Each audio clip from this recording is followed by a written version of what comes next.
జగ్గయ్యపేట డిపోలో నూతన express bus సర్వీసులు ప్రారంభోత్సవం.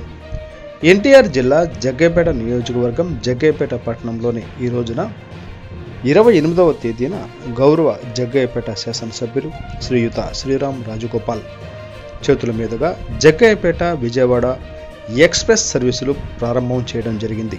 ఈ సందర్భంగా పేట ప్రజా ప్రతినిధులు, గౌరవ ఎమ్మెల్యే, డిపో అధికారులకు జగ్గయ్యపేట బస్ స్టేషన్ ఆవరణలో ప్రయాణికులకు అవసరమైన మంచినీరు, మరుగుదొడ్లు, మంచినీరు బావి తదితరులు పరిశుభ్రంగా ఉంచాలని, ఆర్ఓ వెయిటర్ సదుపాయం కల్పించేలా చర్యలు తీసుకోవాలని మరియు ట్రాఫిక్ సిబ్బందికి అవసరమైన మధ్యాహ్న భోజన విరామ గది ఏర్పాటు చేయాలని సూచనలు ఇచ్చి ప్రయాణికులకు ఎటువంటి ఇబ్బందులు లేకుండా చూడాలని ఆదేశించారు.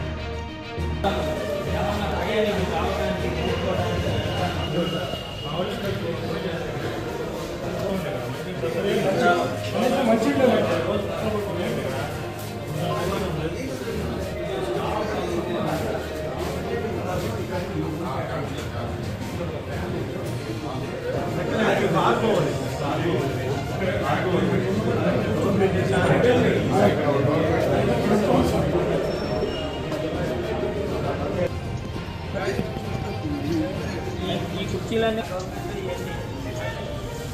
సర్కారు సివిల్ అమ్ముతున్నారు. పక్కన పెట్టాము.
నాయకుల సహకారం అవసరం.